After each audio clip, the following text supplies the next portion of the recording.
quarterbacks are falling like dominoes. You have Joe Burrow, he's out with the turf toe injury for 3 months. JJ McCarthy has an ankle sprain, he's out for 2 to 4 weeks.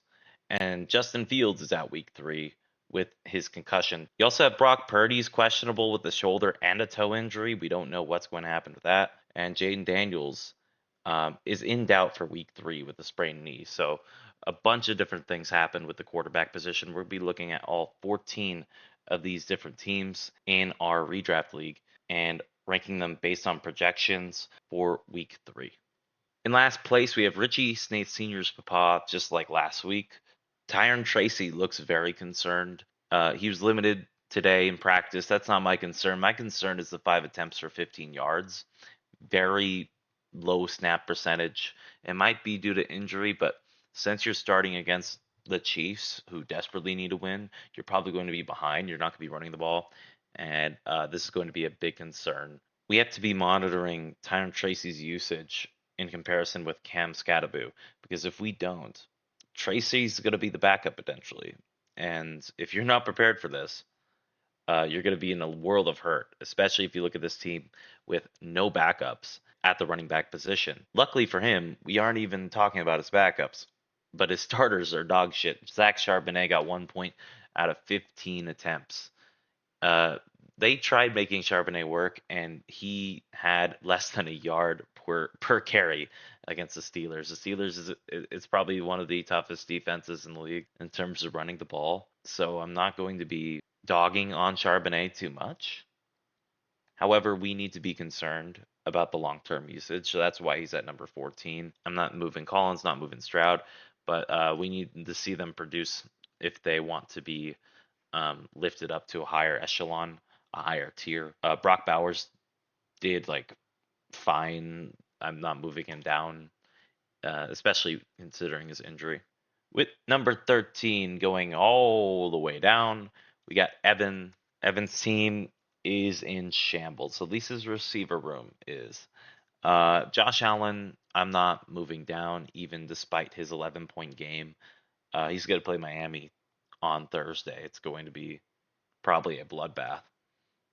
Chan not moving down. He's very good. James Conner is fine. My concern is Lad McConkey.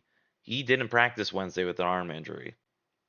If he's out, my God, you're going to have to start Thornton, who just got 2 fantasy points, or Juju Smith-Schuster, who got 1. That's how bad it's getting. You need to trade one of these running backs. You need to trade either Scattaboo, Quinshon Judkins, Jordan Mason. You are hogging the running back room. Jaden Reed's going to be out for like at least 6 weeks with a collarbone and a foot injury. So I'm very concerned about your receiver room. You need to trade one of these running backs if you want to have a chance. At number 12, we have I'm Love Moms 2. With his team 0-2 to start the season, he has a 3-month Burrow injury he has to worry about. Obviously, that hurts his team tremendously. It's why he moves down a shit ton from last time. But he still has Jamar Chase, who takes a hit, but Merritt goes up with the Austin Eckler injury. He's the guy left standing in Washington. And James Cook looks fantastic. So I'm not scared of Miami's defense. Definitely starting Keenan Allen over Matthew Golden. I told you to do this last week, and you didn't. If you listened to me, you would have won last week. You would have been 1-1, but you didn't. So you should do it again. And if you don't, I don't know I don't know what to tell you, because this guy has 2 targets and 0 catches. Now, going over to number 11, we have Donovan's team. Donovan's team moves up a little bit here because his team survives injuries. He's dodging injuries left and right, and he actually has good matchups in week 3. Dak Prescott playing Chicago. This is probably going to be a field day in terms of points for both teams. And Christian McCaffrey's playing Arizona, a team that I don't think their defense is good enough to deal with McCaffrey. So they're going to have a problem defending McCaffrey. Still issues with Pacheco. We have to watch Pacheco consistently. He got 5 more attempts this past week, but these are games that they lost. I want to see the winning game environment when they play the Giants. I'm expecting the Chiefs to win that game. So if they do win that game and Pacheco still doesn't score, honestly, I would look at a bench option, Brian Robinson, maybe. I would consider starting someone else. And I don't expect Chris Godwin to play week 3. I don't expect them to rush him out since the team is doing pretty decent. So, um, yeah, I expect him to show up maybe week 4, week 5.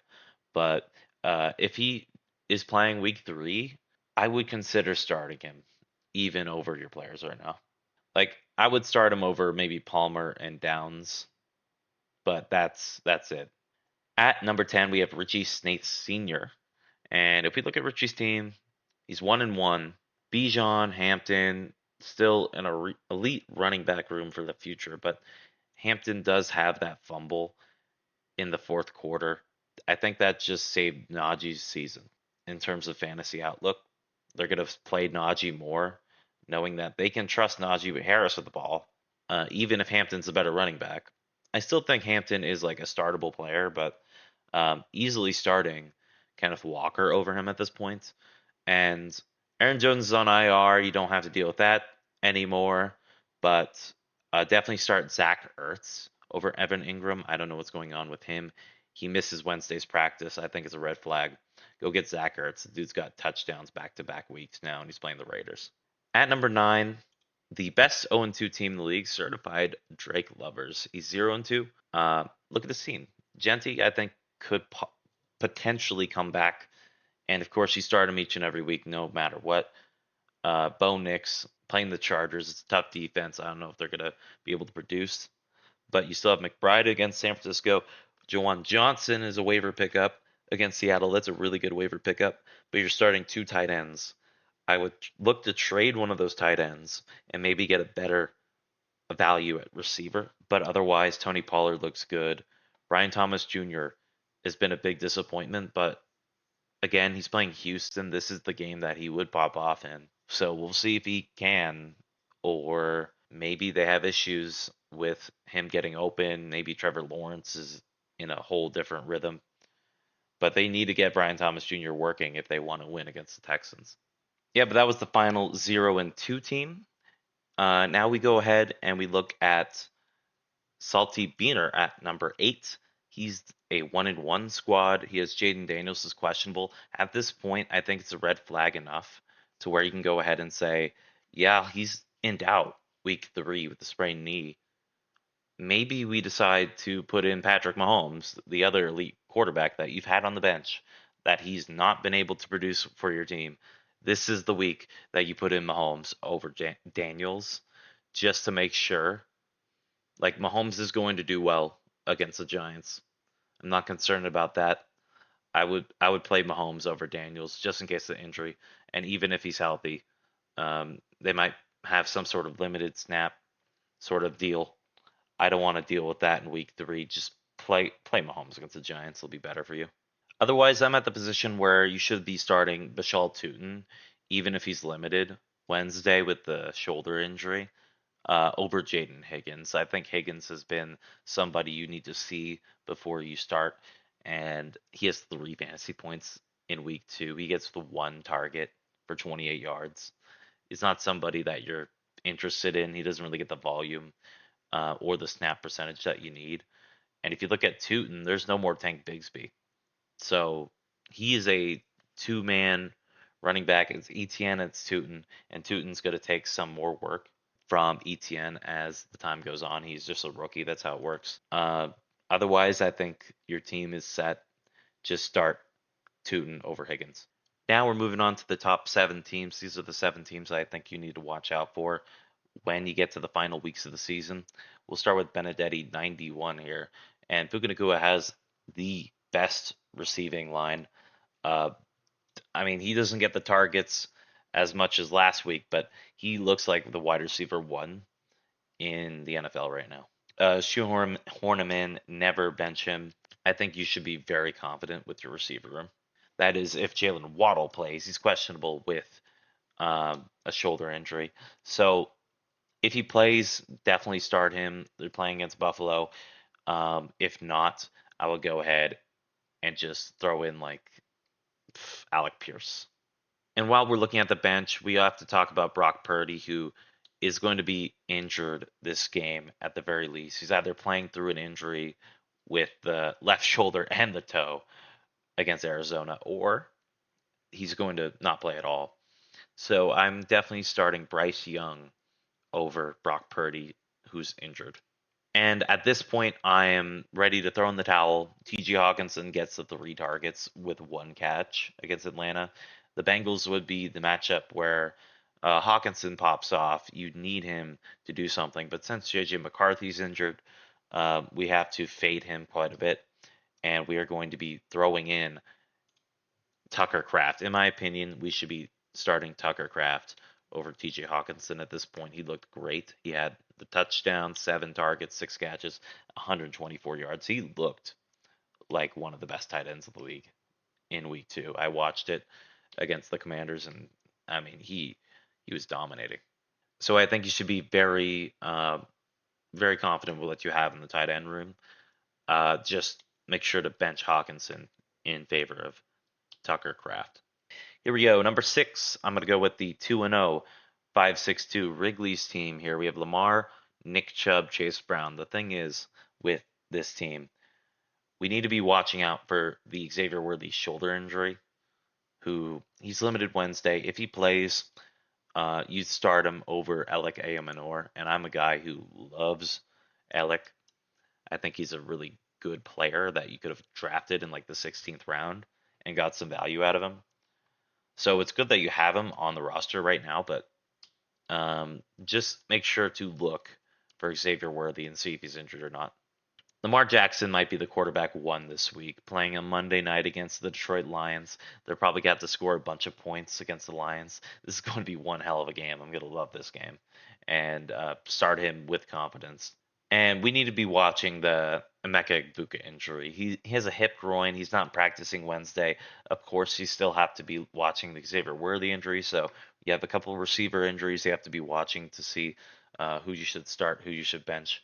Um, but if if he's ready to go, then definitely start him.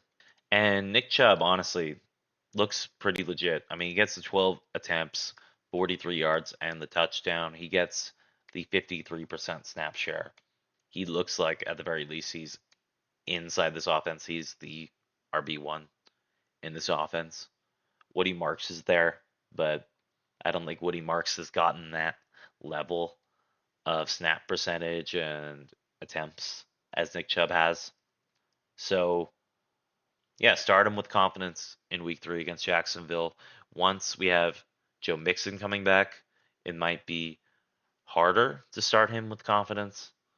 He'll definitely go down, but we'll see what happens once Joe Mixon comes back. And now we got top 5. I was wrong on Hit and Rug. This team just keeps winning. This is the third most scored team. Like they scored the third most points in week 2 and lost to a team that we haven't talked about yet that scored the most points in week 2. This team's really damn good, 1-1.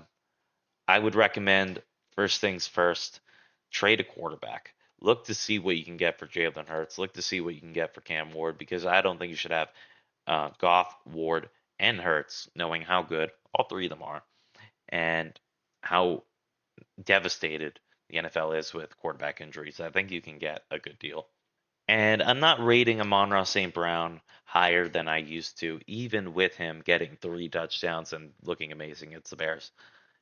It's the Bears. I don't. It's just the Bears thing. I don't think it's the Amon-Ra St. Brown thing, and I don't think he's going to be scoring 3 touchdowns every game.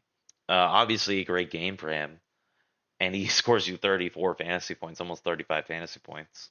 So I'm not complaining with Amon-Ra St. Brown, but 11 targets doesn't like it's very good. 11 targets is very good, but it's against the Bears. I want to see what he does against the Ravens and a team that like they'll dominate the Browns. I want to see what they do against the Browns.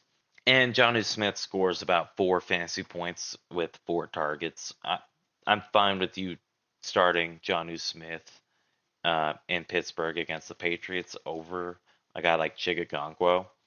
But if you want, you can easily start Chigakonkwo over him, and I would not bat an eye. And I would not start Kate Otten at the tight end position. It's Chigakonkwo or it's Jonnu Smith. And I'm not panicking on Keon Coleman. I know he's had an amazing week 1, And against the Jets, they just ran the ball. They didn't need to throw it at all. Against the Dolphins, it might be a similar deal, but I think they'll need to throw a little bit more than whatever that Jets game was. We're getting to the top four. Show me your TDs is number four. He's 1-1 right now, and he just lost to a team that we haven't talked about yet as well. With CeeDee Lamb, of course, we talked about it earlier. The Chicago game is probably going to be a high scoring slop fest. No one knows how to play defense on either of those teams. I think we're going to have a big scoring week for both of them. So this might be a huge week for CeeDee Lamb in particular. But this is a key moment for Mark Andrews, who he's gotten 3 targets. He had that end zone drop, it wasn't even a drop, it was a punch out in Cleveland. I need to see him produce or at least get targets in Detroit. Otherwise, honestly, you go to your bench. You actually don't have a tight end. You need to go and get a second tight end because Mark Andrews doesn't look super confident right now. Troy Franklin looked amazing in week 2. He had a big breakout week. 9 targets for 8 catches, 89 yards, and the touchdown against the Colts. The Chargers could be a harder defense for sure, but the Colts allowed for a really big week for Troy Franklin. So we're gonna have to watch this. I wouldn't necessarily start him against the Chargers over guys like Calvin Ridley, Terry McLaurin. I would keep them in the lineup, but it's really good to see Troy Franklin do something like this 20-point performance in week 2. I would look to maybe start him. Say he does well against the Chargers, you can go ahead and start him with confidence against the Bengals, which I don't expect to be a amazing defense. We got the podium starting with number 3, 2-0 J5 Moto. The number 1 scorer so far in this league. We have Jonathan Taylor, who looks to be a top 3 running back this week. Jalen Warren looks like he just took the job. Caleb Johnson is dust. This is Jalen Warren's season. They're going to play against the Patriots. It's a perfect environment for him.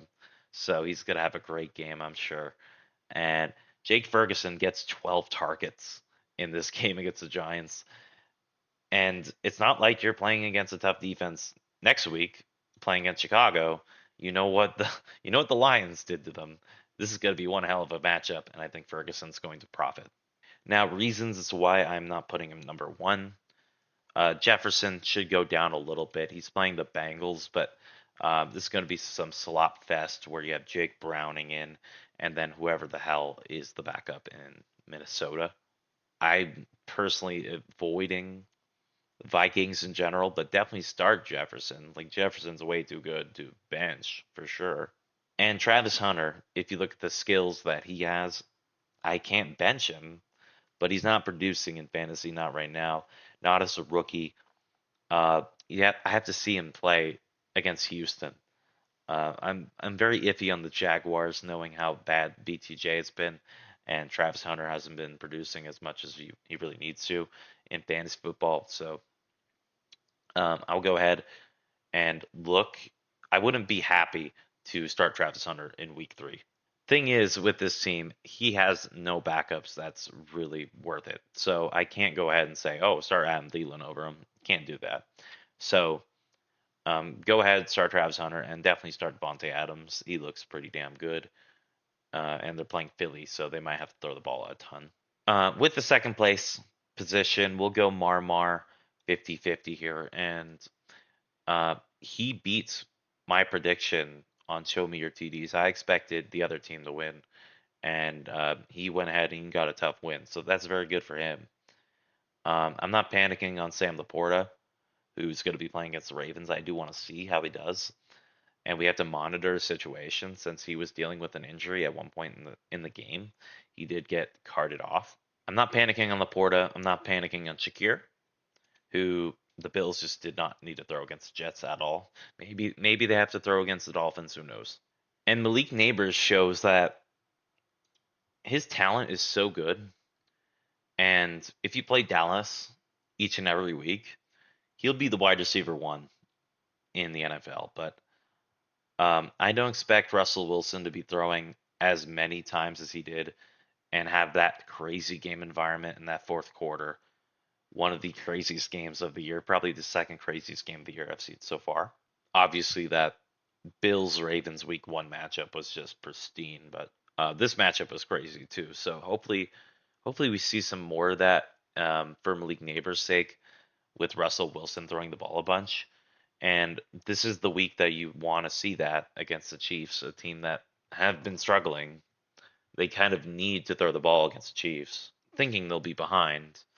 They need to get Neighbors involved, and we'll see if they can do that. And at number one, we have Winton for the third straight week in a row. This team got better and worse in some ways. Marvin Harrison Jr. Did not look very good, but I'm fine with him. I think he's going to do okay in week three against the Niners. But what I'm more concerned about is his toe injury. I have no idea what's going on with Tyler Warren's toe. He's non-participant Wednesday. We're going to have to monitor that. But I expect him to be a bit less of a huge threat on the Colts offense in week three against the Titans. So yeah, a couple bad things, but then you have Roma Dunze who just pops off. Like he just has a crazy game. He literally plays all the snaps. He has 11 targets, 7 catches, 128 yards. That's the amount of production that you want to see. Of course, you're not going to be behind 30 points every game. At least I don't think you will be. But you're playing Dallas next week. This is like one of the best matchups you can have if you're a receiver. So just go ahead, throw the ball, keep throwing it, and never stop throwing the ball to Roma Dunze. I think you'll just get another 2 touchdowns. This guy's absurd. And Gibbs against the Ravens, I think is going to do fine. I don't know if they're going to be able to stop Gibbs uh, or not, but normally what I've seen is like these elite players, they play against really good teams and then they just like do okay. That's why I expect Gibbs will do normal Gibbs things. I expect him to get like 16 points. But Saquon plays the Rams, and I think that's going to be an amazing matchup. I don't know who's going to stop Saquon Barkley in this game. I'm really scared for the Rams. This guy's going to torch you. Yep, that was the 14 teams. So we look at the bracket. We can go ahead and see who's currently who has the bye. J5 Moto has the bye currently. Who's in the playoffs? These are the 6 teams in the playoffs. Besides the bye week, and we can see the 7 teams currently in the toilet bowl with with Enzo's team in dead last, currently projected to have the bye week. But that's about it. I'll see y'all next week for the week 4 power rankings.